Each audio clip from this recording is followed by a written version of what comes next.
Welcome to Conscious Connections Radio with your hosts, Veronica Torres and Sue Trainer, sharing insights and explorations of the channeled teachings of Elohim and the Council.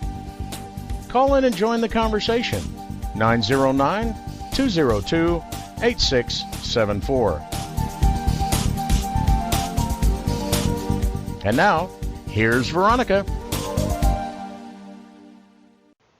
Welcome to another edition of Elohim Encores. These recorded programs share teachings that Elohim has offered throughout the last 10 years. I hope you enjoy this program and join us live for our next event. See our channel here on Blog Talk for details. Hello. Hello. So you got this big long story about how we came to work with Veronica, but we'd like to share some of the aspects of it that she didn't. Are you ready? Yes. This is one of those stories that's never been told. Okay. You got it. Yes. So when we decided to work with Veronica was long before she ever came into the physical form, of course, because that sort of thing needs to be planned way ahead. So the decision to work together was already laid out, that it's a possibility, that the option is there for her to embrace. Now, as she expressed very honestly with you, she wasn't very ready to embrace it when it came around time. But most of the reason she was unwilling in the beginning to embrace the idea was simply because it made her own personal growth, the triggers that she was processing at the time, too big to handle. But it was the introduction to the idea of living in a healed way. When we came in, that was really what we were offering, is there's a way to live this anxiety that you're having in a healed fashion.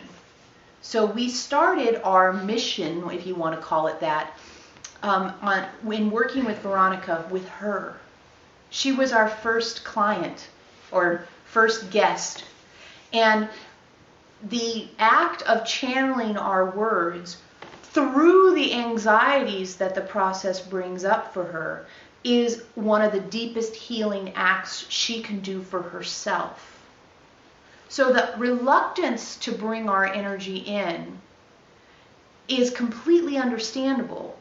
If you were asked to do the thing you're most anxious about in front of a group of people every week, you'd probably be a little reluctant too. So bringing forth the healed version of Veronica is one of our first and continuing agenda items, perhaps is the right way to say it.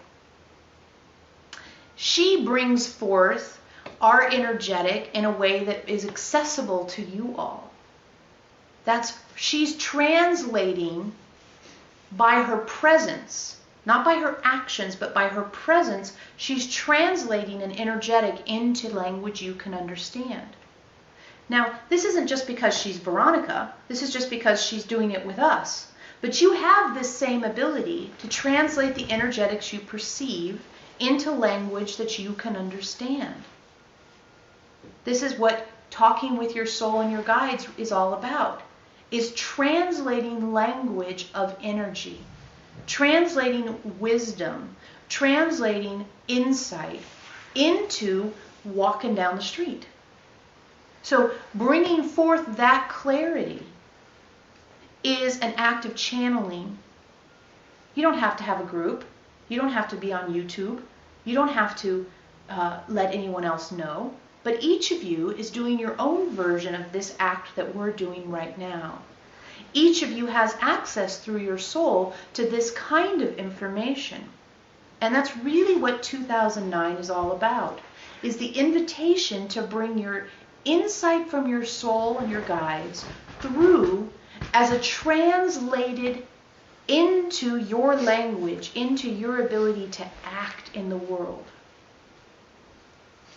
And that's really the invitation you're being extended, is the idea, the ability, the opening within you that says either, no, forget it, get away from me like Veronica did, or yes, I'm ready to have something more in my life than what I've been believing was what I could have. And what you've been believing that you could have is simply the mental processing to get action guidance. You thought about it with your brain. Your brain told you what you were capable of doing. Your brain, of course, is very limited. But your brain has been telling you what you're capable of. The limitations of the brain come from a few things that's important to note. One, it's in a human body, so it's limited in that capacity. It's also limited by the overriding biological drive to stay alive. It wants to stay alive. Well, that's a good thing. But what it does when it wants to stay alive so vigorously is that it requires you to not change. Because any change results in anxiety about staying alive. Slow and steady doesn't just win the race, it most likely keeps you from getting dead. The mind is invested in you not getting dead very deeply. So it resists change. It resists the idea that you would be something more than what you are right now. Oh, we have folks joining us. Yes, we do. Okay. Yeah. A couple coming through the door. They're bringing chilly air with them. We can feel the difference. And food. Oh, food's good. Who's come along? You want to say our names? This is Jer. Hi, Jer. Who's with you? This is Ken. Hello, Ken. Hello. All right, then. And one more. And Susan. Hello, Susan. Pull up a chair. So the mind has been telling you the limit of your possibilities. The limit that you can achieve or experience as you journey through this lifetime. Your mind has been giving you very clear signals about what you're capable of. You'll say, I need to figure this out. What should I do next? Should I take this job or that job? Should I date this guy or that guy? Should I get married? Should I be single? Should I go back to school? All that you're familiar with. The problem occurs is that the mind can only embrace things the mind's capable of conceiving of. It's a ceiling. And although the human mind is remarkable, the ceiling is being reached as far as the spiritual journey is concerned. You have a desire as spiritual beings for expansiveness and transformation. The mind has the desire for control and limitation in order to maximize not getting dead. There's a little bit of a conflict there. And as you've pushed the boundaries through your spiritual growth, you've reached that ceiling that says, the mind won't let me expand anymore. And I don't know what the options might be. And as it turns out, the options are very supported here in 2009. They're supported by the idea that the soul is starting to get interested in you now. You see, when you're cooking, you'll like this one, Ellen. Right. Cooking ones you always like. I do. Yes, and this one we know is right. Sometimes Veronica doesn't quite know how things are cooked, so when we make cooking analogies, sometimes they go a little off kilter, and Randy has to say, hey, you don't do it that way. And then we have to remember what we did. It's a mess, huh? But we're not going to have a messy one, because this one's easy, because this is pasta. Even Right. Veronica knows There we about go. pasta, Pasta's good. because she likes macaroni and cheese. So she's good at pasta boiling. So, when you're in the kitchen making supper, and let's say you're making a pasta dinner, you put the pasta in the water and you make it boil. And you look at the pasta and you go, okay, all's well. Maybe you set the timer, maybe you look at the clock. And then you leave the boiling pasta and you chop vegetables, make a salad, talk to the dog, answer the phone, go over and take a look at the pasta, maybe give it a swirl, go back, set the table, turn off the TV, put some music on, go use the restroom, come back, take a look at the pasta. It's getting close, maybe give it a little stir, right? Then, when the pasta's done, woo, action now, because you don't want it to get cold, so you do the drain or however you like to do it, and you put the sauce and you get everything together and quick get it on the table so we can eat. Okay? Everybody understands that. This is so like your experience with your soul. Your soul looks in on you.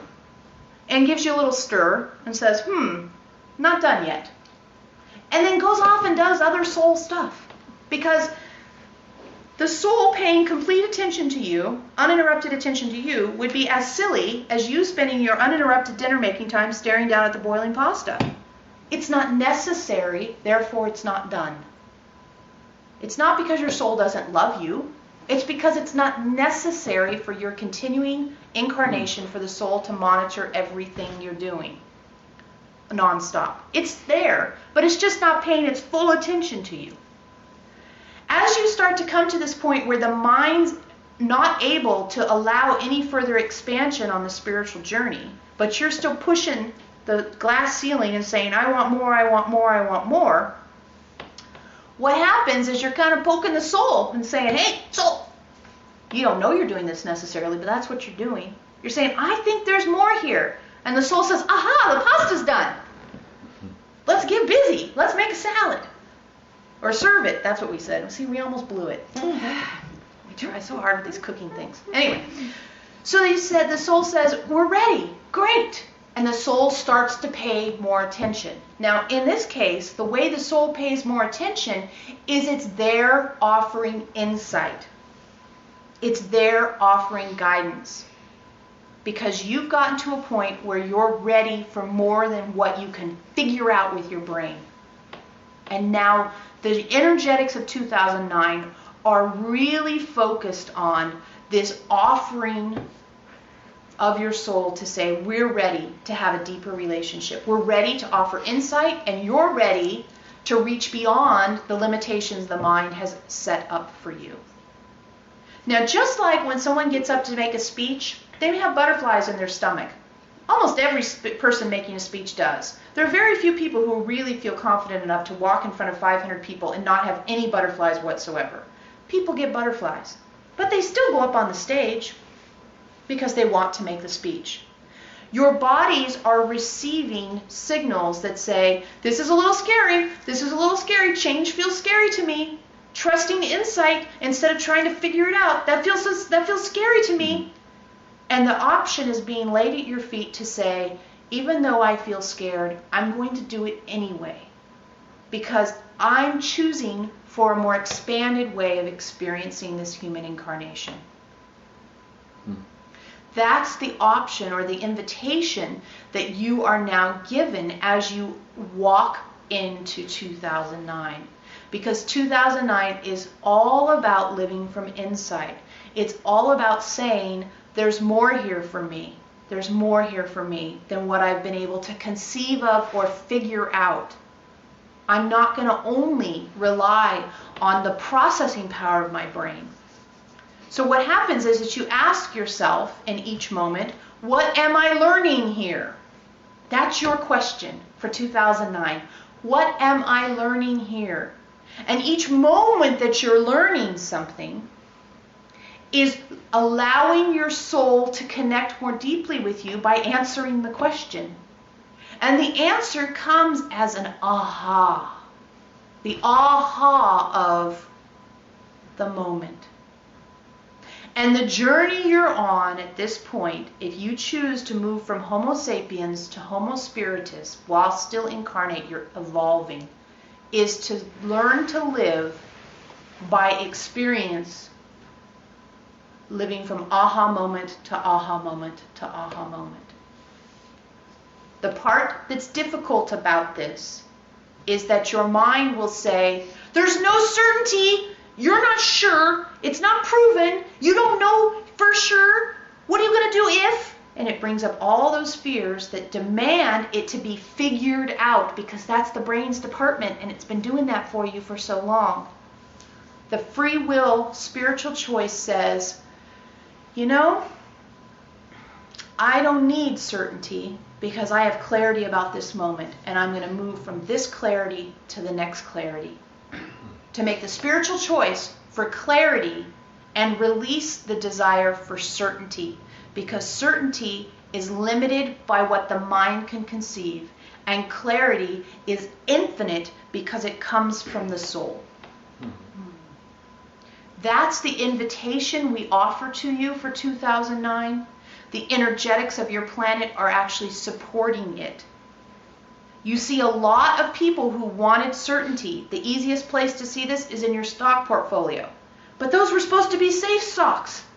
I wasn't being risky, and I still lost XYZ amount of money. You see, that's all certainty.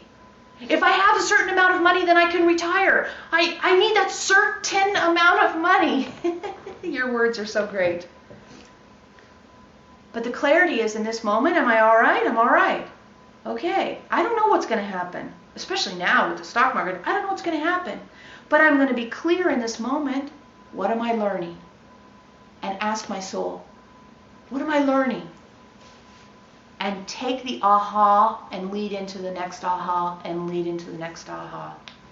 We talked to someone on the phone yesterday who said, it was so charming, we loved it. I had an aha every day this week. And we said to her, that's wonderful, but you know what? You're working toward, you're moving toward being in an aha moment continuously. And we want you to remember that you were excited to get one a day. Because when you're getting one a minute, you'll laugh and enjoy that memory. That's the possibility. And you know what? It's not even just a possibility, it's the probability. If you'll make the spiritual choice to not have those butterflies in your stomach tell you you can't make the speech, but to say, I'm going to reach beyond that to what my infinite, immortal, amazing soul can offer to me, rather than stick with the limited brain, what the limited brain can conceive of. Okay, so those are our opening remarks, and we'd be happy to take questions about that talk first, and then we'll get into questions about other things. So anyone has something, just spit it out. Can you talk about the relationship between us and our souls a little more? Mm-hmm. So, as a soul, here's the soul. The soul says, wow, we got this free will zone going. That seems cool. We definitely want to be on the ground for that free will zone. So, the soul takes maybe 10% of its energy. Can be a lot less, but let's just use a round number. 10% of its energy and says, okay, we need an Ellen. We'll use you as an example since you brought up the subject. We need an Ellen. And Ellen is going to be a doctor, and Ellen's going to love nature, and Ellen's going to marry Bill, and Ellen's going to be a stepmom, and Ellen's going to be a friend of Veronica, and, you know, about a trillion other things. And these were all laid out as potentials for you. You know, it's like your closet. Any of that stuff you could wear. What are you going to wear one day? Free will. Okay? But it's all in there for you to choose from. So you had all these potentials of choosing. Mm-hmm. And then your soul said, okay, go do it. Go be Ellen. And you have the Ellen experience. Now we've explained how you get more and more interesting to your soul by raising your vibration. Now let's define raising your vibration. Raising your vibration is simply a way of expressing the result that comes from becoming more conscious. When you ask, what am I learning here all the time? You're infusing consciousness into your incarnation. You're letting go of habitual responses and reactions. You're raising your vibration and you're becoming a completely new being because you're not running around like a fear-driven zombie anymore. You're conscious about what's going on. Okay? So as you lived a more and more conscious life and raised your vibration more, you get more attention from your soul. Your soul is able to give you more information because as your vibration comes up and your souls start to come into relationship with you, it's a closer match. You see, in the past, if you're unconscious, you're way down here and your soul's just like, whatever. Now, after you leave the body, a very interesting thing happens, is the essence of what makes you Ellen, all your experiences, thoughts, emotions, feelings, you name it, everything that's made you Ellen, is enfolded into your soul. So you're never lost. You're a component of your soul forever as Ellen, but you're also interacting with And it's not like you're just like a sorority or something with all your past lives. Like, oh yeah, he's got a sword, It's not like that, because it's all, you're melded together. But you bring all of that into the soul. You bring it back. None of it's left behind. Because everything you've done is interesting to a soul. Everything you've been, everything you've done, everything you've said, tasted, thought, whatever. It's the whole reason for the soul to be here is for you to have the experience and then return to the soul, not as a separation, but as a, like mixing ingredients when you're stirring in cake batter, right? It started off as this and that, and it's all mixed together now. Does that make sense? Mm-hmm. That was a cooking thing. Yeah, We didn't try to list any ingredients. That would have been a little iffy. So we just skipped over that. Very But good. we're conscious, so we'll admit it out loud. So as you bring in your Ellen flavor to the mix that is your soul, then you get to experience all your past lives in a new way, because then they get to experience themselves with the further knowledge of what went on in their lifetimes based on what you experienced. As you carried forward some of their unsolved energetics, as you carried forward some of their solved problems, as you carried forward some of the questions they still had. Because you do carry forward some of the stuff from your past lives, as Randy was telling you the story of the lady we worked with on Wednesday. That's not an accident that she has that thing going on with her back. We hope no one got confused there. Not any accidents here. That energetic was unresolved in that lifetime. The soul desired resolution, so the soul plunked it in the next body. That's how it works. It is a bit like making a cake. You don't get baked, though. So, Yes. So when we ask to have more of the soul's involvement, Mhm. we're asking for actually the potential of all our past life and all our previous learning, all that kind of stuff to come down. You're such a quick study. Oh. Yes. Because not only do you have access to past lives, you have access to the life, the what your soul was up to before the lifetimes, in between the lifetimes, and during the lifetimes when it wasn't busy watching the pasta. You have access to the Akashic records, so you don't only have access to your soul's information, but through your soul, it's like the galactic internet. Through your soul, which is kind of like your computer, you get on the internet and see what else everybody's up to. That's why we say, why would you rely on a simple, although magnificently capable of taking care of the body, mind? We don't want to diss the mind, because we're not saying that it's by any means something that should be insulted. But the time has come for this to go back to its job of maintaining the body properly and allow the soul to come in and guide the spiritual journey. And when you have access to the infinite immortal soul, why would you say, oh no, I'll just stick with my brain? The way you do that is by saying, I've got butterflies in my stomach and I'm afraid of change, so I'm going to stick with my brain. You don't put it in that language, but that's the habitual choice you're making as you get trapped in, I am in habit about how I handle change, rather than what is this moment teaching me about this opportunity for change. That's why we gave you that question. What is this teaching me? What is this moment teaching me? What is this moment, teaching me? That question does so many things. It raises your vibration because you're more conscious. Keeps you in the moment, whereas the only place that anything even happens anyway. Connects you with your soul. Allows more insight. And it keeps you out of judgment. Keeping you out of judgment actually is one of the most important parts of all that. You'd think the connecting to your soul, but really judgment is based on the past. All of your judgments that you have right now are based on experiences you had in the past that created an opinion in you. Now, when you recognize that the old you is lower vibrational, less conscious, and was operating in a completely different energetic, all those decisions were made by somebody else. And as you're new in 2009, the opportunity to say, what is this teaching me, is the opportunity to say, maybe I don't know. I think I have a judgment, but is that judgment still correct? Have I reevaluated it recently? And for most of you, the answer is nope. Because habitually you don't reevaluate things you're already sure of. The is T-H-E. You don't ask about whether or not it's spelled that way. You just know. Now that's an easy one, because the way things are spelled is pretty much clear. But if it's something like, am I ready for my life to become different than it already is? It's not as obvious. Did that answer your question? Yes, it's lovely. Yeah. So you're really on the brink of it.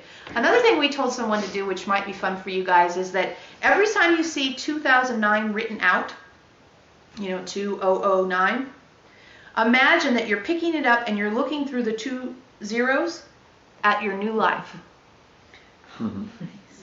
So every time for the next year that you see that written, that can be like a little, is that mnemonic device they call it? Something like that? Anyway, whatever. A little memory trigger that you just say, what's new here? There's always something new, because every breath you take is different than the one before. So even if you can't come up with anything else, I just breathed there I never breathed before. You can always fall back on the breath. Breath and nature are your best friends, because there's always something interesting and there's always something changing about both of them. Breath, because it's the only thing that's universally shared. You all have to keep breathing or you're out of the body. You may have different diets, you may have different ways of loving, you may have different ways of dressing, you may have different music you listen to, whatever, we can't keep track of all of it, but you all breathe. Yeah? So breath is always a place that you can go to that says, this is new. And nature is always good because it's constantly changing, it's always high vibrational, and it always brings you into a place, it can bring you into the moment faster than almost anything else, if you let it. So those are really good tools. Okay, who else has a question then? Why are we on a spiritual journey? Yeah, that's an interesting question, because what happened was, this is a grand experiment, by the way. This whole free will zone, grand experiment. And you should all be congratulated for grabbing a spot. On Wednesday, we talked at length about how you really have the golden ticket. It may not feel like it, but you really have it. This is a very unique thing to get to do. It's very rare. On Wednesday, we compared it to being an astronaut. At any one time, there may be, 10 people floating around up there in space? Not so many, right, compared to the billions that live on the planet?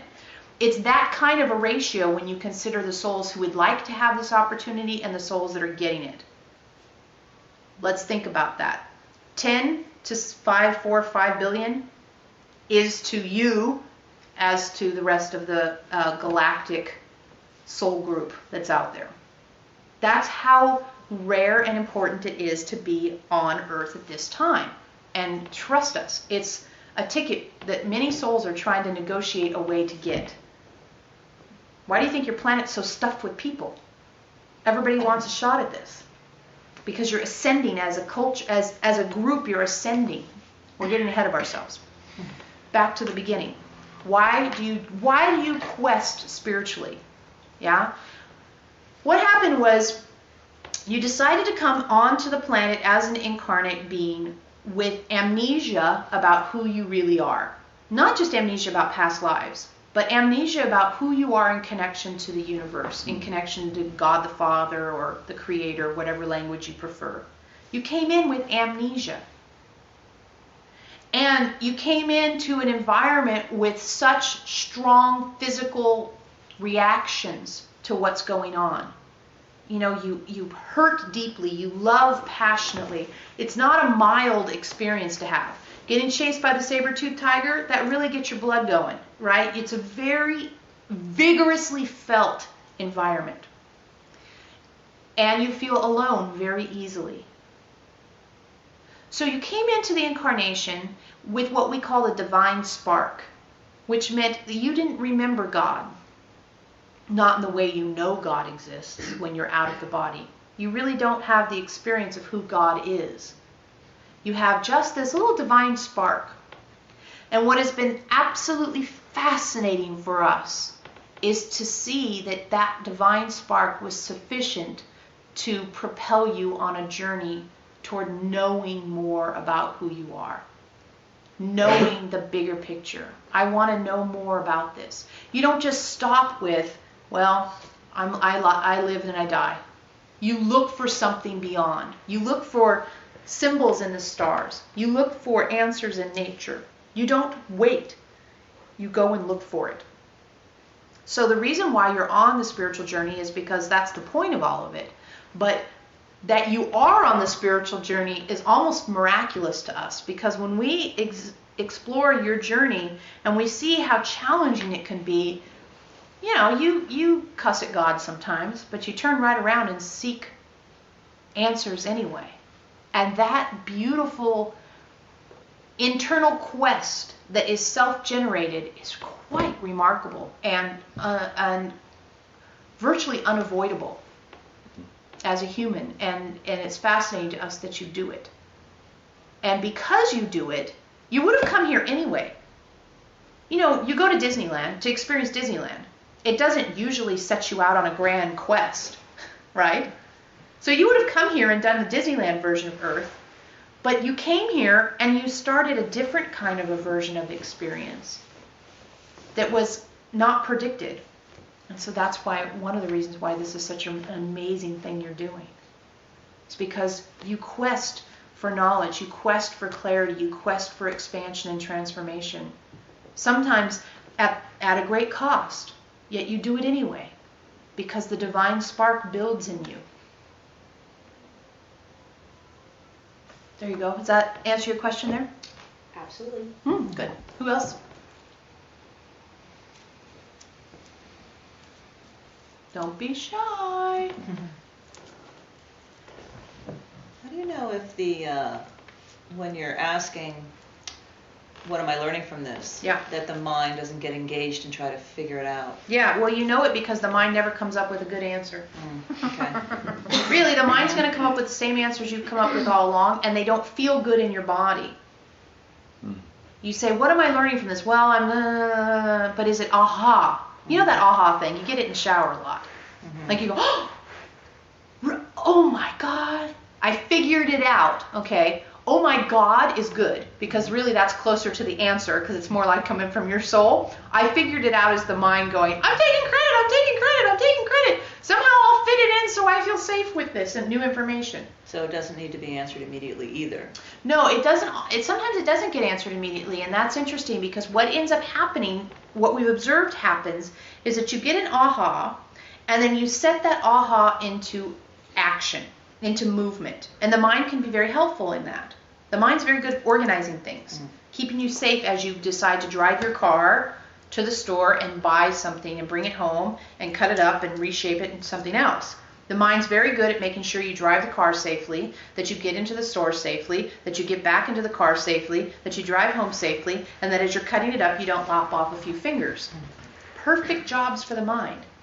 The impulse to do this project and the process of letting it come out of you, that's where the soul comes in with insight. Gotcha. So sometimes what happens is you have an aha, and then there's some normalcy that occurs, the going to the store part of the story. And then when you get to the creating part, you get another aha. Where people have gone a little bit, we don't want to say astray, but where this can get a little confusing is when you say, aha, and then you expect that at the Safeway, when you're buying supplies, that if you don't have an aha in the Safeway, somehow you've fallen off the wagon. Now, eventually you'll live aha like we talked about earlier, but you're not there yet. It's okay. This is new. The aha and then the action, don't say, I'm screwed up because I'm not getting ahas all the way along. Let the aha flow into the next aha, and sometimes there's some space in between there. And if you start to feel like, I think I screwed up because I'm not getting an aha, question, what am I learning in this moment? That'll always bring you back to the moment. It may not give you an absolute aha in that moment, but it's going to put you in the right vibrational method to have one come soon. The mind will always give you mind answers, and most of them are familiar to you. At this point, if thinking would have solved it, you would have solved it already. You've all thought a lot. A lot of thinking has gone on, right? Yes, Elohim, we've thought and thought and thought. And it hasn't gotten me very far. on my path to bliss? That's really the standard that you're being asked to enact. Am I in bliss? And if you're not in bliss, there's more this incarnation can give you. It's another thing we like to talk about. Don't settle for so little. You have so much that this incarnation can give you. Demand more of it by requiring there be more through your creator ability. By not settling for what the mind can come up with, but embracing what the soul can give you insight about. Questions? If you're already in the spiritual world, Yeah. living, and everything is peaceful and happy, and it's just kind of a joyful place to be, I don't know if it is or it isn't, but that's what I would assume it would be, then why would we even want to come down to get free will? I struggle with the idea of if you're in a place that's peaceful and happy and loving, why would you come to a place like this where there's a lot of struggles and to get to different vibrations, there's always some sort of negative or some sort of setback to get to a higher vibration, and I wonder why do we choose to go backwards to go forward if we, instead of just going forward or even being here at all. Yeah, sure. So you're a soul and you're up there on a cloud strumming a harp, and what's the point, right? Why would I go down there if I could be up here strumming a harp? Right, sure. Your soul is infinite and immortal, and there's nothing to do but learn. You know, at some point, strumming the harp is, you've done that for 3 or 4 millennia, you want to do something new. One of the options is to come on Earth, have this amazing physical experience that you can't really have anyplace else, feel love, have an orgasm, taste chocolate, cry, cut yourself, get a bad haircut, you know, all these things can't be had anywhere else. So there you are, the immortal soul going, I want me some of that. I want to have that experience. I want to go and do that. You know, you could ask the same question. There you are on your couch. You've got something to watch on TV. You've got a snack. Why do you go out and run? Get all sweaty and breathe hard. Well, because I like how it feels. I like what it does to my body. After a while, it's not so hard. But you went out and sweated and breathed hard, and you smell, and your feet hurt. Why did you go do that? Well, because sitting on the couch isn't all that it's cracked up to be. It's not everything. There's more. There's always more. Souls are like, more. Because it's all they've got, which is an amazing amount. They're always looking for something more. So it's not a sense of going backwards to get forwards. It's a sense of, I want to know more about this. So it's kind of like you could read one book about oak trees. Say you like trees. So you read a book about oak trees. And you think, wow, that was a good book. I'm more curious. That's just got me more questions. I'm going to read another book about oak trees. Now, the argument could be made, well, you already know a lot about oak trees. Why would you bother? And the other argument, which is more like a soul argument, is, I want to know everything. Why would I stop? What else do I have to do? I'm here forever. May as well do this. With one little piece of me. All the other pieces of me are out doing all kinds of other crazy stuff too. Does that make sense? Mm-hmm. Yeah. I think I might have mixed up 2 questions. Yeah. Because that answers the question of why would you be here. Yeah. So on our spiritual journey, a lot of times when you get to a certain vibration, you'll have something happen that allows you to go to the higher vibration. Yeah. And a lot of times it's attached to something negative or pain or a hurt or why do we choose something that we would consider negative or hard to go to something higher? Sure. Because from a soul's perspective, there is no hard, there is no bad, there's no good, right, wrong, up, down, black, white. Everything just is. So souls will use anything because everything is interesting to souls. And really what we're hoping that we can help all of you with as we move forward is starting to see your lifetime from your soul's perspective. So when something occurs that you would call bad, oh God, that was awful, right? You get rear-ended with your car. We think we used this example before. You get rear-ended with your car. That's bad, okay? Another way to do it is, okay, that happened. What am I learning? And not base a judgment on it being bad based on the past, but being in the moment with the vibrational level you're occupying and saying, okay, what am I learning? What is this teaching me? Because when you decide something's bad or wrong, you're trapping yourself in judgments based on the past. When you try your best to be in neutral and say, what is this teaching me? Then you can create from a place that's absorbing all potentials rather than, this is what happened. I got rear-ended, that sucks. Oh my God, the insurance, I'm going to have to do all this paperwork, blah, blah, blah, blah, blah. Thank God I'm not hurt, but geez Louise. Instead, if you can say, I'm neutral, all potentials exist in that moment to whether it's bad or good. You don't have to know whether it's bad or good. It just is, and you're learning from it. This is why you can get to bliss, because that is bliss. Bliss is everything teaches me.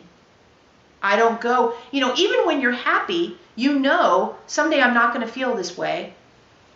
And so even happy has this sort of cloud over it. Exuberance and all these ecstatic states have within them, by their very nature, their opposite, because they're a duality state. But bliss has no opposite. Bliss is. Bliss is this moment teaching me. And if you can get to the point where this moment teaches me and you feel the same, whether it's something you previously would have labeled as bad or previously labeled as good, and you can stay in a neutral place with all potentials open to you, you're going to start to see a state that cannot be affected by others because it's self-generated. And that's what we label bliss. That self-generated experience that cannot be corrupted by any experience, because every experience offers a place of learning. Now, some people may say, yeah, fat chance. All you need to do is study the people that were in prison camps in the Holocaust. Some of them managed to find peace in that environment. Some of them didn't. And you're capable of taking any experience and choosing the glass half full. Yeah. Do you see what we're saying? Mm-hmm. Yeah. So that's the path. Right? According to us, that's the path. Does everyone understand that? You're very quiet on this side, have you noticed? Yes. This is the quiet side of the room. There's usually a quiet side and a noisy side. Y'all are the quiet side already, so that's okay. We'll get around to you. Does that make sense to you? Mm-hmm. Yeah. And that'll give you a lot of peace. Uninterruptible peace is bliss. So what's the deal with pain? Why do we have so much pain? Yeah, well, pain is the body's way of saying, there's something you're ignoring. There's something you probably could learn from here. And they usually start off kind of quiet and you ignore them, and then they get louder and louder and louder. Pain is the body's way of participating in the spiritual journey by alerting you to issues that you're ignoring or trying to ignore. And you have to remember, souls don't have good or bad, and souls don't feel pain. So this is where you kind of get the short end of the stick being in the body. We admit it. We'll give you complete credit. There is a lot of strong sensation you have to deal with. Pain is one of the more difficult ones. But so many people have so much pain. Yes. Unendurable almost. Yeah. Well, they're holding a lot of things in their body that they're not being conscious of. There's another way to look at it, that they are walking this incarnation in an opportunity to learn about pain. Some souls say, go down there and learn about pain. You say, right on, that'll be cool, because you just do. You know, I only want one leg and one eye and half a hand. Okay, that'll be cool, because you just kind of forget that it's challenging. But the challenge is the interesting part of it. That's what's interesting to the soul. And then you get down here, and as Jerry, you go, are you kidding? It's like, well, no, actually, we're not. How is it? Tell us all about it. And you're like, it sucks. Really? How does it suck? We want to know more, please. And you're like, I don't like it. They're like, oh, good. Throw another fit. That was neat. They don't. Souls just think it's all good. Everything you do is interesting. Every little thing you do is so cool. Do it some more, please. And that's just the fact of it. That's why you're here learning so much, is because your souls are ready to learn about anything. That's why you can ask every moment what it's teaching you, because every moment is teaching you something. And as you bring more consciousness into every moment, you allow your vibration to increase or rise. And as your vibration gets higher, you get more insight from your soul. And who knows what it's going to be like when you're living your life that high vibration, in that bliss state, in connection with your soul deeply, living aha to aha to aha, you're actually evolving the physical form to be able to do that. And yes, your life will look radically different than it does now, and it'll be very interesting, probably to you and your soul. So that's where Amma is. Yes, she lives in that space. Yeah. Yeah. She lives in that space, and she doesn't even have to acknowledge an aha anymore. You know, she doesn't notice the ahas. She is Amma. She is living the aha moment. Yeah, she lives the aha moment, and that's one way it can look. It can look other ways, but that's one way it can look, where you just are in the presence of someone that you know is not operating at the same level you are, yet still wants to be around you. I know, amazing, isn't it? It is amazing. Because if you're living on that way, do you think you want to be around a bunch of people who are whining and crying and getting mascara on her clothes as she gives them those hugs? That is a spiritual choice. You think it's a spiritual choice to take a butterfly tummy and make a speech. Take a bliss state and subject yourself constantly to people of low vibration. Because at this point, even you're low vibration compared to her, right? Because there's such a big difference. So people who are even more unconscious than you are come there just as well. And she's constantly allowing herself to be subjected. We don't mean that in a victim way. She's making a choice to subject herself to that vibrational level. But her ability to maintain that, what we're calling bliss state, is so firm that it doesn't even affect her to be around people who are in the lower vibration. She just continues to emanate her vibrational level, even though she's in that space with people who are experiencing what they're experiencing. Who is this you're talking about? Amachi? She's called the Hugging Saint. Oh. She has an ashram down in San Ramon. She comes in twice a year to visit and give hugs to people. Oh. Oh. Sometimes she's on the news when she comes. She's She's on the news. On the news. Oh. I don't watch the news. So. Thank you. I have a question. You said that this is the golden ticket being here. Do you mean right now, this particular time period, or do you mean any time on Earth? Okay, here's the good story. Oh, go ahead. You had more questions. Right, and why, and I don't know, these are related to me, but maybe they don't sound like it. Why do we have such a difficult time understanding infinity? Yeah, well, we'll answer the second one first. Because you have a human brain, and that's all it can do. It wasn't built to understand infinity. It was built to run the human body well. See, that's why you need insight from your soul, because your brain can't go past what it can go past. And even sometimes you have these really forward thinkers who you say, well, Einstein, whatever. Well, who's to say they were only working with their brain?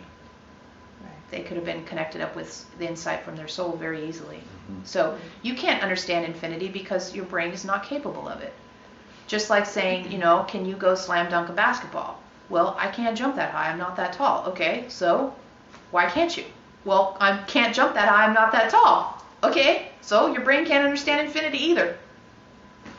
That's just how that works. Now we've forgotten your first question. Could you ask it again, please? Sure. You said the golden ticket is good. here at this time. Yes. Okay, now. This will make you feel good probably because you were all very clever. You've heard it from us. You're all very clever. You know why you're very clever? Because, around about a long time ago, as time is measured, when the call went out, hey, souls, would you like to participate in this thing over here, this earth thing? Many souls went, are you kidding? That ain't ever going to work. No thanks. Pass. Even though they're curious about things, they decided to go be curious about something else. They didn't think this was worth their curiosity. Well, you all did. As souls, you all said, well, we'll get in on that. And you started incarnating. And then you'd have another incarnation, and another incarnation, and another incarnation, right? Now you're here. You popped up here because you got on the bus a while back. Now a bunch of souls are going, it turned out to be cool. We want in now. It's not like we don't want you because you said no first. It's how much exactly do you think room there is on this planet? There isn't any more room. Go do something else. You can't do what we're doing on Earth right now. There's not enough room for you. And, you know, we're shoehorning them in, but getting kind of to critical mass. So that's why it's the golden ticket, because you said yes to something that sounded really improbable a while back, some time ago, and you're getting the payoff now, which is that it's very interesting. And it's not just interesting to you and your soul and your soul and your soul and your soul. It's interesting to all the souls.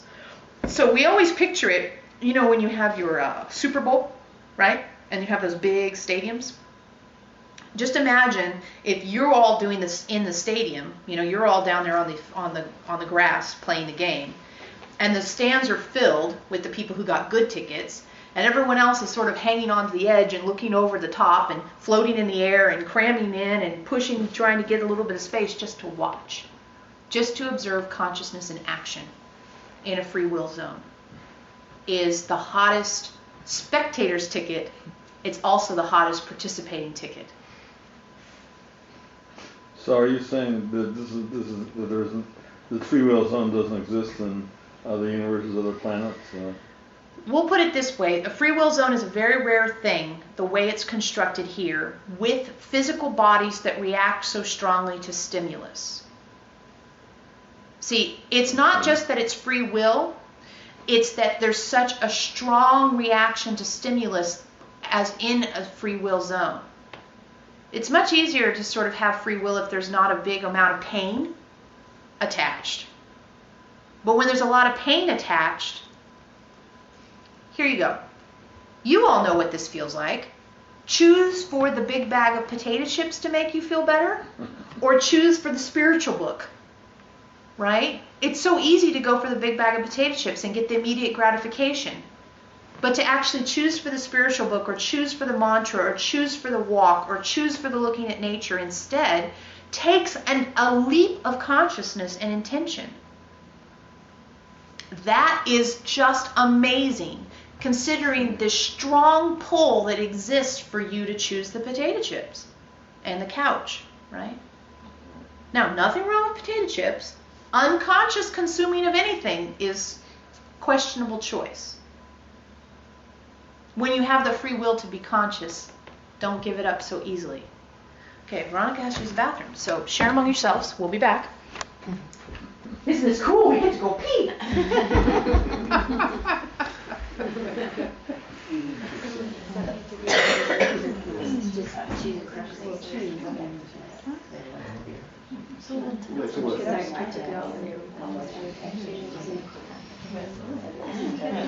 Any questions?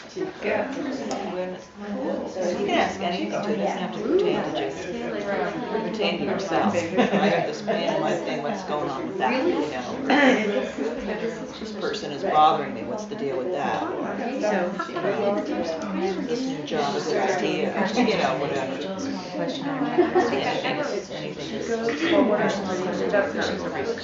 You weren't here last time. I've never. You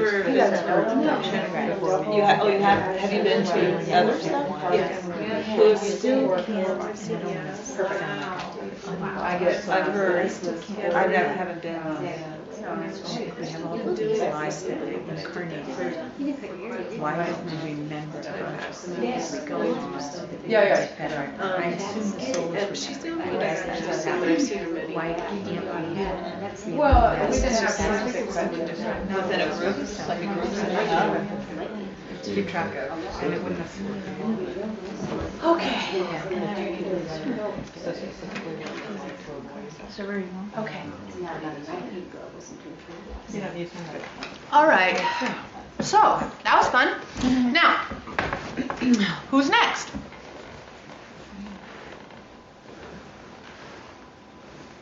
Can we ask some personal questions? Sure, why not? Okay, so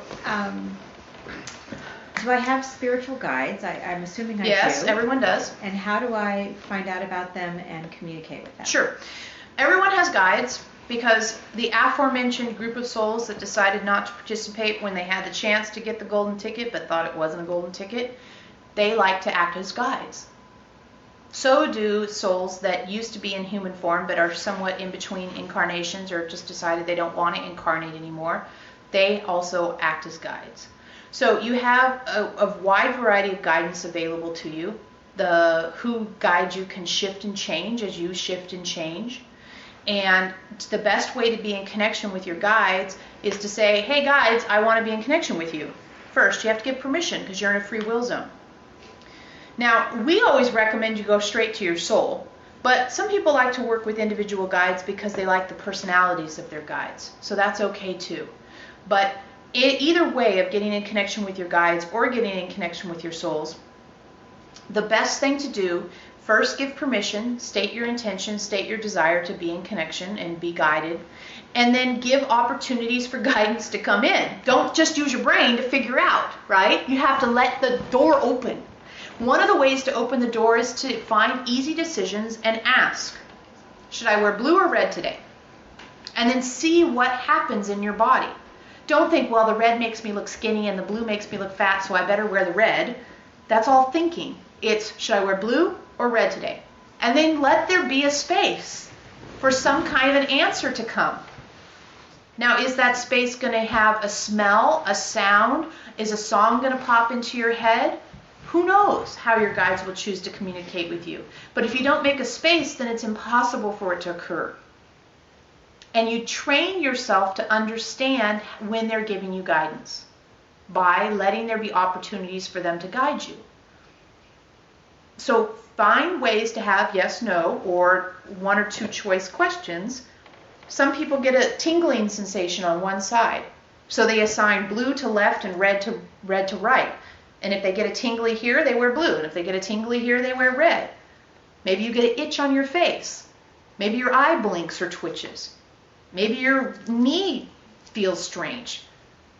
Maybe you smell, flowers for one, and who knows? We could come up with millions of suggestions, but not everyone's going to hear their guides as a little voice inside their head. Some people will. Sometimes you build up to that. You're not really maybe very interested in hearing a voice inside your head because you've been taught that might mean you're crazy. So there's some prejudice against that. So maybe it needs to happen in a different way. One of the ways that seems to be pretty common is people have ringing in their ears. So, okay, if it's red, ring the left ear. If it's, or say, is it blue? Silence. Is it red? Ring. Okay, I'll take what rings. There's so many different ways it can occur. Don't limit it based on previously established judgments about what could possibly be guidance and what could possibly be not. What? You okay there, Jerry? Yeah, it's interesting. It's really opening what you're saying. Getting a little aha over there? Yeah. Was that an aha sigh? Kind of, yeah. Instead of, it's we didn't know they went both ways. See, we learned something new. That's cool. So does knowingness just fit in there? I mean, like you just know. Yeah. Knowingness is, that's insight or guidance. We kind of like insight more than guidance because guidance has been one of those words that's been, decided what it means, where insight's kind of a newer word that we're digging, we're just working with. But yeah, that knowing, you're like, oh, I just know I'm supposed to wear the blue today. I don't even know how, but I'm going to go with it and see why it seems that blue is what I should wear. So when it popped into my head to sing Beethoven's Ninth, it was just like, oh, okay. Yeah, I guess that's what I'm doing. And sometimes you'll hear something like, okay, go right now to the store. And you think, well, but I'm not really ready. Go right now to the store. Well, and you argue with it. I never hear my guides because you're too busy arguing with what they're saying. And let it be that it's okay for guidance to have you do things that you just don't get. Leave the house right now, or take this road instead of that road. Why? Well, sometimes it's just for opportunity for you to hear what they're saying and do what they're saying. It's just you're developing a communication. You're developing a language, a shared language. And in order to have a shared language, you really need to practice. And so don't wait until shit has hit the fan to open up to your guides. Okay? You want, when you feel pressured, to be able to lean on them. Not to all of a sudden, when things are really pressured, you're feeling low vibration because you're getting down on yourself because of whatever negative thing, judgments happen. Then you say, God, why aren't you ever here for me? And it's like, whoa, what do you mean? We're always here for you, and we've been trying, and now you're plummeting your vibration and asking us to somehow connect with you. It doesn't really work that way. So, should I take the back road or the main road? Should I wear this or that? My hair up or down? Ask questions and let your guidance answer. And don't give up if you don't hear anything, sense anything, feel anything the first time or the 10th time. Have a commitment to this because it's something very important that you want. How many times do you think you tried to walk before you could? You were committed to walking. You were committing to speaking English. But are you able to make an equal commitment to something like learning to speak to guides? That's the question you have to ask yourself. So meditation might be one way to clear out all the extraneous stuff so that comes through really clearly. Well, the thing is with meditation is it's less and less effective as a tool because it's asking the question of, it's sort of saying, what's going on in my life? I need to get out of my life in order to make space for Spirit to talk to me. Where the reality is what's going on in your life is your life. And you can learn from what's going on and have Spirit connect with you through learning what's going on by being conscious. Consciousness about whatever's going on raises your vibration, makes it easier for souls to connect. So if you meditate to get everything out of the way, another way to do that is to just be conscious in the moment about whatever's in front of you. Drinking a glass of water, you can be so conscious of what that's doing and what's happening in your body and how it feels. That's another form of meditation. Yes, it's making water, doing the dishes. It's making every moment a meditation, exactly. Rather than saying, okay, a half an hour a day, then I'm going to be meditating. It's like, no, every moment is revealing something to you. So meditating, although we know a lot of people get a lot of satisfaction out of it, make sure you're meditating for a purpose rather than just to clear your mind, because what's in your mind is asking for your attention, and it's being conscious about what's in your mind that we're suggesting, not getting rid of what's in your mind. You're conscious, wow, I'm being obsessive thinking about this. Wow, I'm obsessive thinking about this. Okay, I'm going to be conscious of the fact that I'm an obsessive thinker so I can raise my vibration and I can ask my soul, what am I learning through this obsessive thought? I just don't want to dump it because it's here for a reason. Everything is here for a reason. I'm here to experience why and to learn from it and to add consciousness to increase my vibrational level. Nothing can show up in your world unless it's true inside your journey. Your journey creates your world. So everything in your world is there for your exploration and learning from. So taking that responsibility on your shoulders requires that everything in your world be your responsibility in the sense that it's there for you to learn from. You created it in order to learn from it. So learn from it so it doesn't have to keep popping up.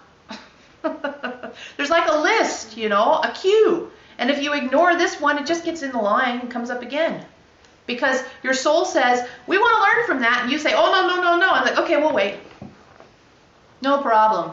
Until it comes up again. And he's like, damn it. And one of the reasons a lot of you are going through a lot of big life shifts right now is because you've put a lot of things off that are on your soul's journey. You've said, oh, no, I can't face that. Oh, no, I can't face that. Oh, no, I can't face that. And you've done all the easy ones. So now you've got a bunch of hard ones left. The beauty of this, you would think that putting things off was like the lame way to do it, right? But the beauty of this is now that you've put all the hard ones off, you've been able to accumulate some consciousness. You know the tools to infuse more consciousness in the situation. Your vibration has gone up, and it's easier to deal with the hard ones. So good job. Good job. You look at your life now and you ask yourself, could I have done this 5 years ago? Could I have handled this 10 years ago? God, what would that have done to me 10 years ago? Oh my word. Probably would have gotten arrested. But now you go, oh, this is hard. Damn it. Damn it. Oh, well. Okay, what am I learning? What is this teaching me? I need some insight from my soul. I'm going to raise my vibration. I'm going to be conscious of the pain I'm feeling. I'm going to be conscious of the discomfort. Yes, this feels like shit. It feels like shit. Yes, it feels like shit. Thank you very much. It feels like shit. It feels like shit. And then finally you go, okay, I get it. I see how it feels. And now that I see how it feels, and I'm conscious of it, and I'm not trying to control it with my mind and demand that it makes me feel safe, or demand that it gets better, or demand anything of it other than it's just here, and I'm going to look at it with as much of a neutral position as I can take, my soul can assist me in dealing with it. It's really how it works, and it's just practice to make it work that way more and more often. Yes?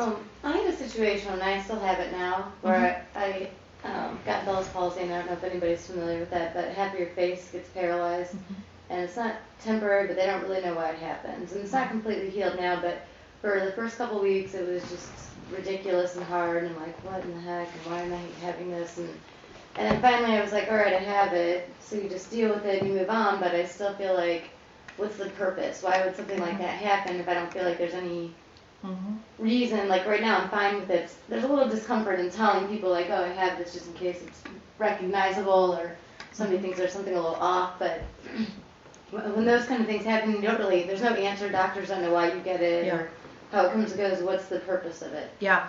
So anytime, we'll just do a quick body thing, and then we'll get to your question specifically, so this will help people. Okay, you got a body thing, whether it's something dramatic like you're talking about or just an ache or a pain or a this or a that, okay?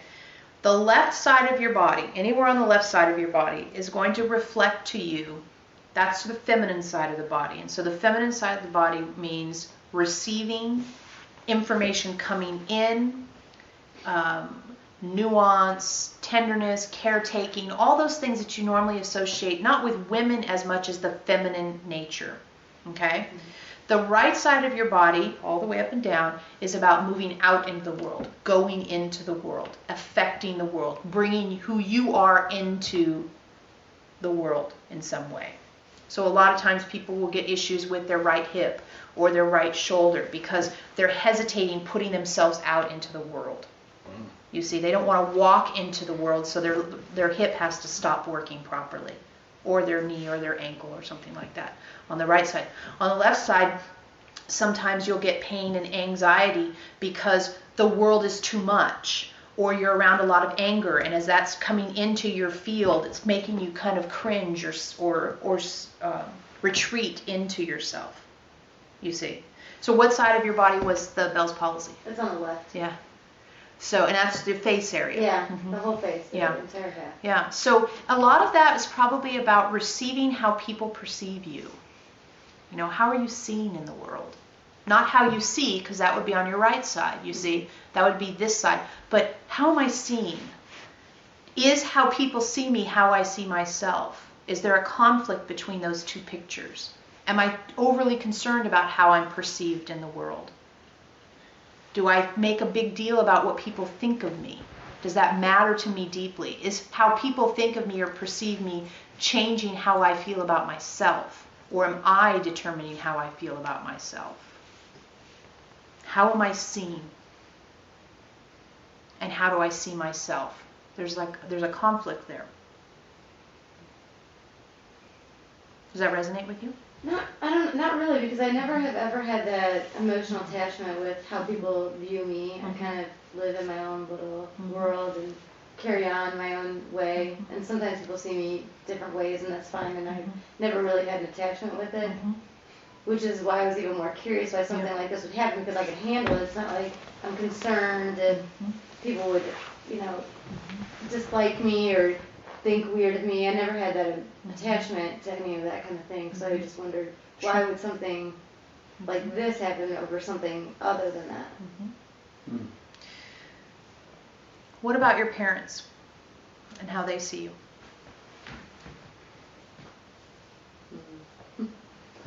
Okay.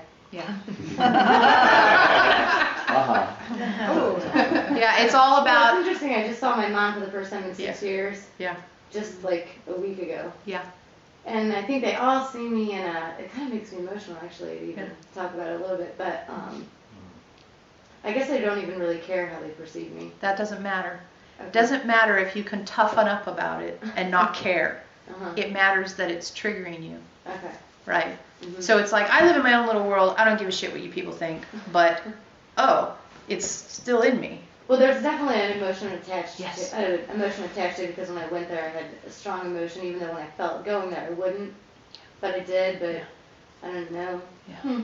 It's interesting. Yeah, it really feels like it came out of your mother's, Yeah. your mother's saying, and it's hard because the energetic is so, it's almost like trite or something like that. You know, you're a good little girl brushing your hair. You're a good little girl. You'll be a good little girl. You'll mind your manners. That energetic, we don't know if the language was there, but that energetic of you will be this way. And you said, forget it, I'm going to be who I am. But the you will be this way is underlying, forget it, I'll be who I am. And as that comes up to be healed, like remember those things we said you put off, and then you stack them up? Here's one of them. And you're like, your face goes, and you think, I'm going to be who I am, and I'm going to be okay with who I am, even though you're going to see me as something wrong. I'm not a good girl because this wouldn't happen to a good girl, but am I still a good girl? Do I need to be a good girl? Who am I? Who do I know I am? You see, it comes up as you make peace.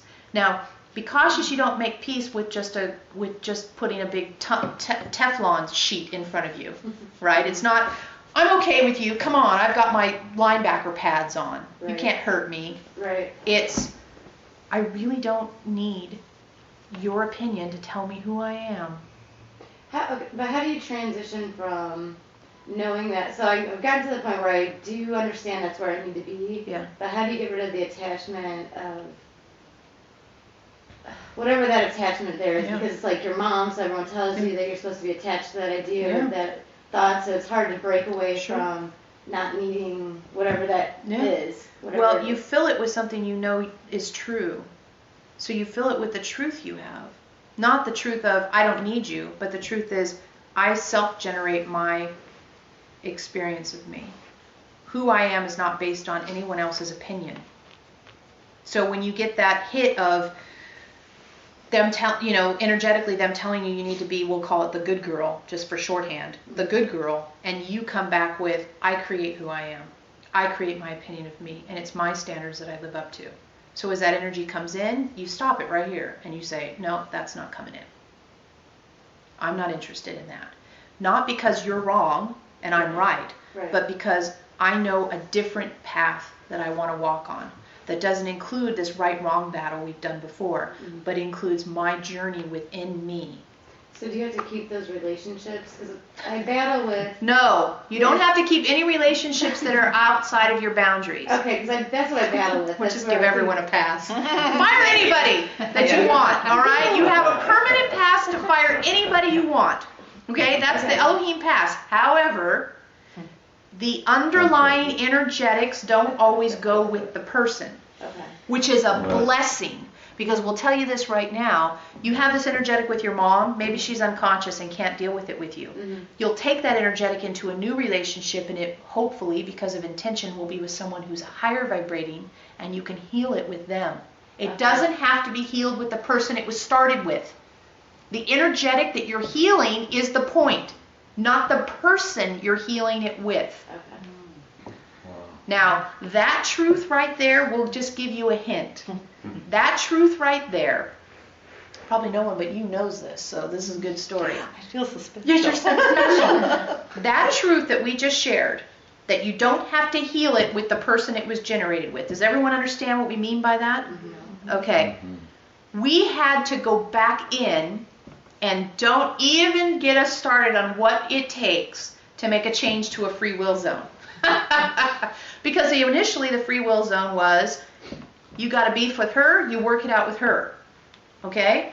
Then you die, and all of a sudden this side of the equation's got a beef they can't fix. Well, shit. Now what? Okay, so you have to reincarnate, and this one has to reincarnate, and you have to hook up again and try not to create a new beef while you work that one out. And you can see how no one got anywhere fast. And we went, oops. Because there's all this potential, and souls think everything's possible. And of course it's possible. You could take a jigsaw puzzle, take it all apart, stick it in a box, and shake it for 5 million years, and maybe someday it would all assemble itself properly. It could happen. So that's how souls think. And we went, oh no, oh God. We don't mind things taking a long time, but this is not going to work. So, we were able to get a dispensation. Now, don't even ask, because we won't tell you. Because just trust us on this one. We went to bat for all of you that had agreed to do this thing. And we got a dispensation. And the dispensation is, you don't have to heal it with the person that you created it with. Thank God. Thank you, God. Yeah. So if you have an energetic that says, that your mom said, in your example, your mom said, you are a good girl, you are going to be a good girl, and you go back to your mom and you're like, Mom, could you see me as I am and not have it have to be good or bad, but just, it's me? And she's like, no, I'm not capable of that. And then you hook up with a guy or a gal or a teacher or a mentor, and all of a sudden you're seen for who you truly are, and you go, and it heals. So don't require the people who are in your life that are making you crazy to help you heal the things that are going on. Take responsibility for the dynamic and how it affects you, and intend to heal it, whether it gets healed face to face or not. The beauty of this is as you heal it, it'll shift your relationship with your mom, because it releases the dynamic that she's trapped in, but she doesn't know how to get out of because she's living in it. I can feel that happening already just by letting go of something. Yeah. I agree with that. Exactly. Yeah. Does everybody get that? It's really important. I mean, we went to it for a dispensation, so it's in the really important category. It's, really up there in the really important category. Okay, who else? Some of you over here, you're very quiet on the couch. You don't have to ask a question, but we want to make sure you get the chance if it is sort of in there and you haven't quite... No? I don't know. I'll ask a question. Good. What's your name, please? Nancy. Nancy. All right, Nancy. I was diagnosed with sleep apnea, Mm-hmm. and I know that there's more to it than just that, Mm-hmm. and I need some help figuring it out. Sure. So we know about sleep apnea, but tell us how you experience it. Well, we should clarify, sorry. How does it make you feel about yourself to have this issue in your life? Oh. That's the more important bit. We just skip ahead. Skip. It causes fear. Yes. It makes me afraid that... You're going to die. Yeah. Yep. Now, we'll say this right now. You're all afraid you're going to die. That's the natural human state. Because you want to stay alive, so there's a fear you're going to die. Having no fear of death does exist with some people, but it really isn't gone. It's just managed differently. But you all have a fear of dying. And if you're confused about that, all you have to do is be in the car and have the brakes stop working. And you'll know right away that I'm afraid of dying. Especially dying painfully. Okay, so there's no doubt there, right? We're all, oh God, yes, now we know we're all afraid of dying. Okay, so everyone has a fear of dying. One of the reasons this sleep apnea thing is so prevalent in the world, one of the reasons, is that it brings to the forefront your fear of dying. Because remember you have the stack of things that we talked about, right? The list. One of the reasons people get sleep apnea is their fear of dying needs to be addressed, needs to be looked at. You need to own the fact that, yeah, I'm afraid I'm going to die. And how much of my day is taken up with the idea that I might get dead? Where am I unconscious about my fears about getting dead? Everyone's got fears of getting dead, but it's good to be conscious of them. And we're not just talking about that the brakes fail feeling that just pops up, but the dread of death or the dread of life. How's that hitting you over there? Oh, it's hitting me. Yeah. It's hitting me real good. Mm-hmm. So how does your experience of fear of death normally go? Well, one big one is when I'm in the car and my husband's driving. No, really, this is like serious. Yeah. I go, and I just go like nuts. Yeah. When he's driving, and he's not really that terrible of a driver. It just brings it up for you. It brings it up, and to the point where sometimes he gets really upset. Of course he does. Because on his level, he's thinking, what, she think I'm going to kill her? Yeah. And you're like, well, yes, actually, I do. Yeah, and it's like, you don't think I'm a good driver. It goes into that whole thing. Yeah. But for me, it's like, what the hell's the matter with me? You have a fear of dying, a very acute fear of dying that you're unconscious about. So here's an easy way to work with this. Well, easy to remember way to work with this. We shouldn't say easy. Easy way to work with this is you're in the car with your husband and you want to do that thing that you just referenced, and you think, in that moment you think, am I actually in physical jeopardy? Am I actually on the verge of getting dead right now? Or am I projecting that fear into this moment? Because how many years have you been riding around with your husband? 10. And he hasn't killed you yet? No. And how much of their driving around time do you think you spent feeling like you were going to die in any moment? You mean with him? Yeah. It seems like, well, it's every time. Okay. So there you are. Every time you ride with him, you get an opportunity to say, I'm not dead. I'm not getting dead. No one's holding a gun to my head. No one's got a knife at my throat. I'm just afraid of dying, and I'm using this moment to practice that fear. And I'm going to make another choice. Wow. And part of the choice is, even if I die, you're an infinite soul. You don't stop. Now, you may know that on an intellectual level, but you're wanting to teach that to your body. Even if I die, the worst thing that can happen is nothing. Nothing can be bad. Even if I die, I continue. That might need to be your mantra in the beginning, but we'd like you to have a more positive mantra that says something like, I'm learning from this. I'm learning from this about my fear of death. I'm learning from this. Wow, there I am learning again. Whew, whoa, I learned again. I'm still learning, until you can kind of have some humor about it. Okay, I could see where that might happen. Might eventually happen someday. Yeah. Where else do you have the fear of death come up? Well, I think it has to do with my working out and stuff, because my father died of a heart attack when he was really young, and I was only 16. Yeah. And I went through this, so my whole life I've been trying not to die. Mm-hmm. Yep. So I go to the gym every day, and I try to eat right. I mean, I try to do all the things you're supposed to do, but now that I'm getting older, I'm like... Again, you're doing them from a fear. Mm-hmm. You're doing them not because you enjoy them, not because they make your body feel good, not because you like the results, not because it feels supportive of your journey. You're doing them to try to keep something else from happening. Yeah. So you have to reverse that. If you want to work out because you like to learn how your body moves.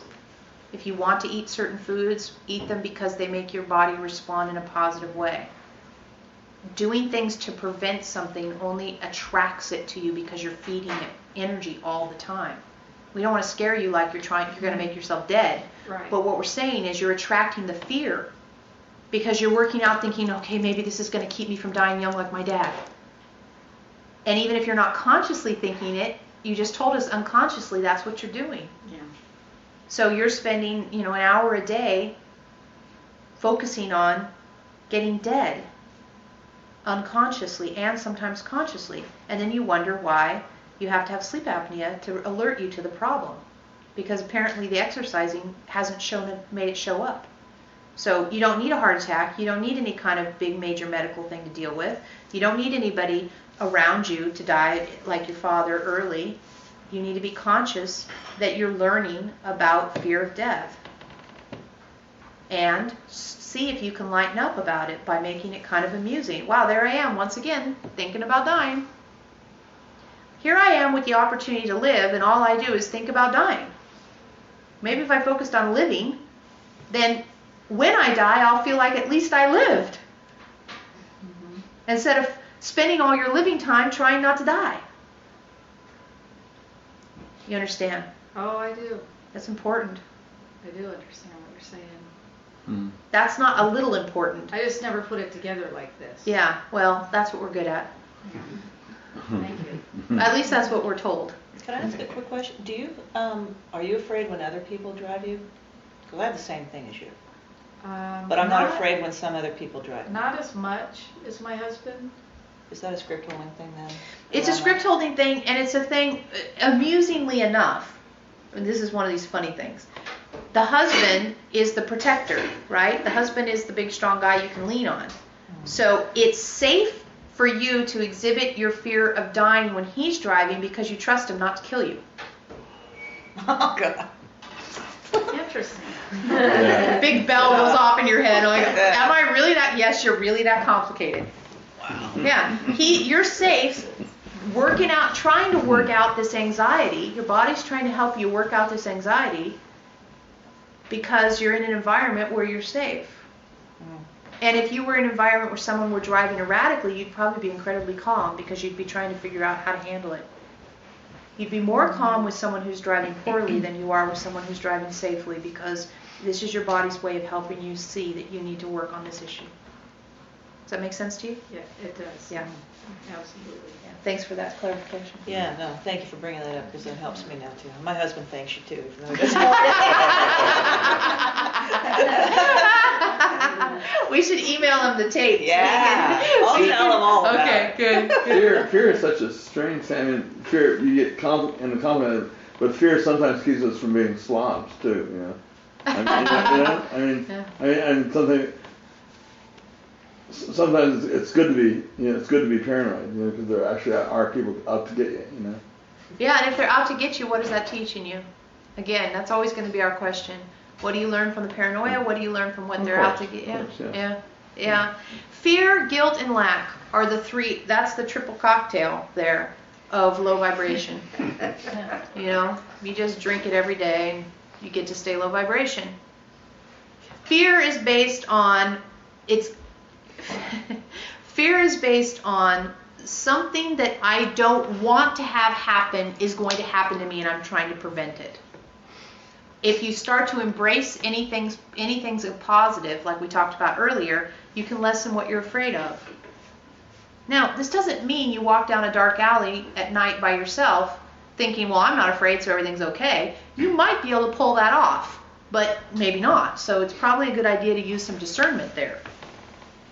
Guilt is all about you did something that's gonna haunt you forever and it can't be changed. And the change happens in the moment where you say, yeah, I did that, I own it, and I'm going to move forward in a new way. Lack is all about there's not enough for me, and I'm never going to have what I want. Okay? Are you going to create your life, or are you going to be a victim? It's your choice. Again, spiritual choice. You're choosing in a free will zone for a different path. Anybody else over here that's been quiet that would like to speak up now? Yeah? Go ahead. No, go. There's time for both of you, just one on the right. Your name? Juanita. I have, well, first of all, I felt for a while that I'm kind of stuck like in limbo. But and it has, I'm sure, a lot to do with, I'm wondering what my mom's plan is. Why she, I feel like we've, our family, my siblings and I have held this place for her that, yet she still hangs out. And is she lingering? She's here. I mean, I live with her, and I mean, she's still quite alive, I guess. I hate to sound like she's dying, but she has Alzheimer's, and a couple times she's led us to believe that, that's it, but she still gets up and walks around, and she's become nonverbal by choice. Well, I don't know. Anyway, I'm just wondering, what. I'm one of her main caregivers. I sleep with her, and I work full time and then come home to her.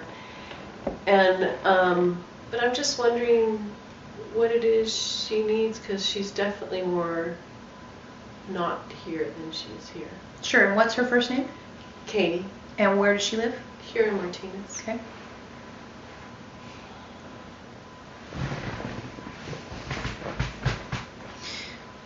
As you're telling us this story, part of what's apparent is that even your description of the situation is kind of vague. Mm. You understand that? Mm-hmm. Sort of like, I do this, I do that, my siblings are just, you understand? Mm-hmm. And she's reflecting that ambiguity to you quite lovely, in quite a lovely way. She's showing you your some ambiguity that you're living in. It's very difficult to say to a loved one, it's okay to go. Especially if you're not sure it is. Or if your siblings aren't sure it is. That's a very challenging place to be in. And the invitation being extended to you is to be clear within yourself that for every moment she's on this planet still, you're going to have a relationship with her. And for every moment she's not on the planet, you're going to have a relationship with her. It'll just be a different one. Mm-hmm. And to get comfortable with the idea that your relationship with her is not just changing gradually as she declines, but it's changing continuously on an infinite scale. Just like in the beginning she cared for you and now you're caring for her, mm-hmm. It's a spectrum of transformation. And that transformation will include her leaving the body. And it will include you being able to relate with her in a different way. And that needs to be okay with you. Not just okay in the sense, well, everyone dies, but in the sense of, I honor the relationship we have, and I'll honor the relationship we have as it evolves into an out-of-body relationship as well.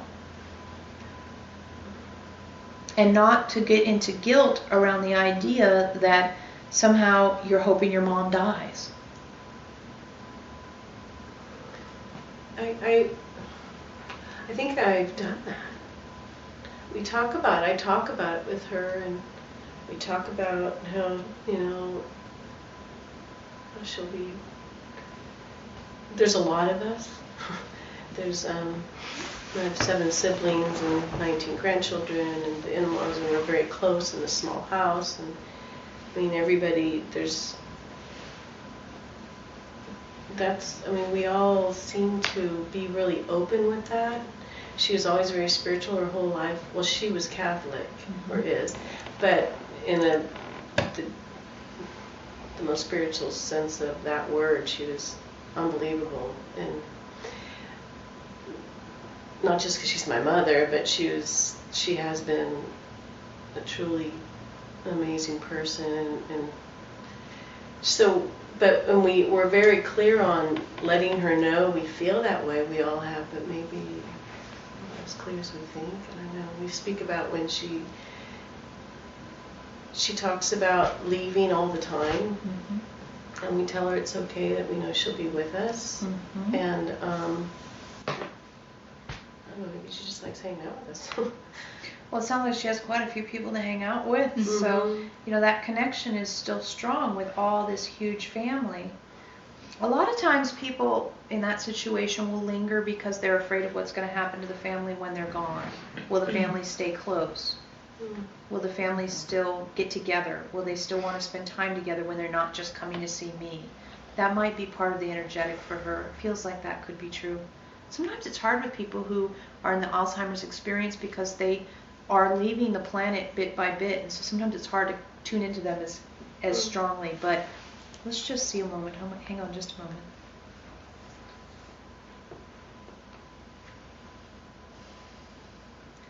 Oh, interesting. So we're getting that she has lost touch with the idea that there's people on the other side to be with her. So it's like, here she has this big pile of people to be with, and she's crossing over, and it's like, well, who's on the other side for me? Are they going to know I'm coming? Are they going to be there for me? Am I going to be alone on the other side? There's an energetic there that she's feeling this great sense of family with you, and she doesn't want to lose that great sense of family by being different from the rest of the family. She is forgetting. She's forgetting who they are. She's forgetting that she's an infinite soul and thinking that somehow she's just a person that's going to be alone because she's not going to be with all of you. So reminding her, do you have other family members who've crossed over that she knows? Oh, yeah. Yeah. So reminding her, you know, you're here with all of us right now, but when you cross over, or whatever language you use with her, you die or you pass on, just think you're going to see Uncle Jimmy and Cousin Bobby and whatever the list is. Okay. And that will help, we think. That'll help her balance out these two states. Because on one side she feels this great sense of family, and on the other side she doesn't know. Okay. Death is unknown for most, so it's an unknown. Even though she has a great faith to lean on, faith is just faith, right? And it can escape a little. So we think that will help you. Okay. And it'll help you because then you'll know she's not going to be alone in that sense. Now, of course, you don't just have Uncle Jimmy and Cousin Bobby, but we'll start where she is. But you all know that we're not implying, of course, that you only get your relatives when you cross over, right? Let's make sure no one leaves with a miscommunication there. Or else those of you with small families are going to be kind of alone. It's not like that, but in her situation, that will comfort her. Okay?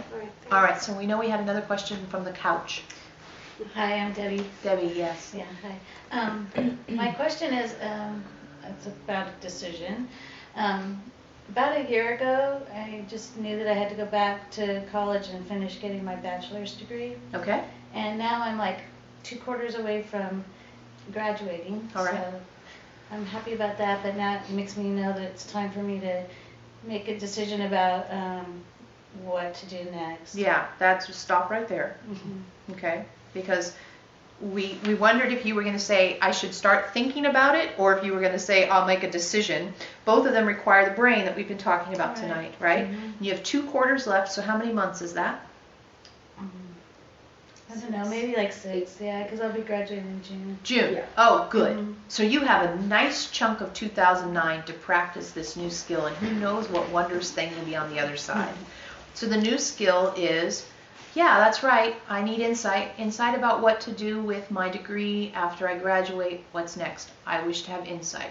And then don't try to think, well, I have this and I could go here and I could apply it. No, don't do that. You have time to play with this new tool. Okay, I want insight. You're looking for the aha. You know what the aha feels like, right? Yeah. Okay, I want an aha about my journey after graduation. Not I get the newspaper out, not I go online, not no. I want an aha. I want something I've yet to consider to show up for my consideration. Okay. You get it? Yeah, see, she did that thing you did, Sherry.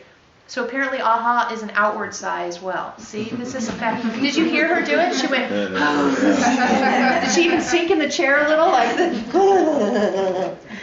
we felt it more than we saw it. That was a relief to you, yes? Yeah. Yeah. Because now you don't have to demand your brain to come up with an answer based on God knows what. Right. Yeah. That's the thing, is when you just demand your brain to come up with it, you have such small amount to work with. That's why it's so fun to let your soul help you. Yeah. Now we're wondering what time it's gotten to be, because it feels like we've been here a while. 10 after 6. Oh, it's 10 after 6. Yeah. All right then. Well, it's about time for us to go. Is anyone sitting on the edge of their seat going, God, I just wish I'd spoken up? I just have one. One quickie? Yeah. I have a friend named Bonnie. Yes, Bonnie. We know Bonnie. Bonnie. Okay. Well, Bonnie and I have been friends for, 25 years. And now all of a sudden, since I went to visit her in July, she's not really talking to me, and there's no real communication. Yeah. Yeah. The thing with Bonnie, and this has been true for some time, is that she's somewhat jealous of you. She's jealous of the peace that you can live in. You know, she's had a lot of chaos, right? And you live in peace. And she looks at you and she just sees mist, like, God, I screwed up. I could have been like her. Now, whether all of this is conscious or not, we can't say, but that's the energetic. And what do you do about that? You can't do anything about that. You can't change her perceptions. You can simply continue to emanate the love you have for her. And don't drop your vibration down to match hers. Stay at their higher vibrational place and continue to emanate that higher vibrational state, because that's the greatest gift you give the entire planet. Will it go specifically to her? Unknown, but it will go to people who could use it. You may never know who gets it, but you're giving a gift. So I should just communicate from my end, even though there's nothing happening. Yeah. If you feel drawn to communicate with her, if you feel drawn to communicate with her not because you're missing her or you feel the lack of that friendship, but you feel drawn to communicate with her more on an aha level, like, it would be so neat to connect with her. Yes. But be careful you're not dropping your vibration down in order to resonate with her, in order to feel that community you've had. It's hard, but it's true. All right? Everyone, we've enjoyed so very much spending. Thank you for joining us for this edition of Elohim Encores. You just listened to the meeting from January 11th, 2009. For the full archive of Elohim and the Council teachings, please see our website, Elohim.com. That's ELOHEIM.com.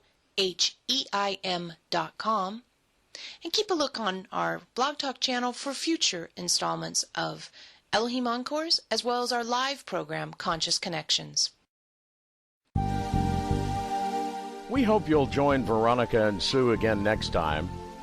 Until then, visit Elohim.com. That's ELOHEIM.com to learn more about the teachings of the Council and their multitude of practical tools, which support our journey out of the fear-based operating system into the consciousness-based operating system. You can also see their growing library of books at Elohim.com/books, or view videos at youtube.com/Elohim channel. Elohim and Veronica, making the choice for consciousness.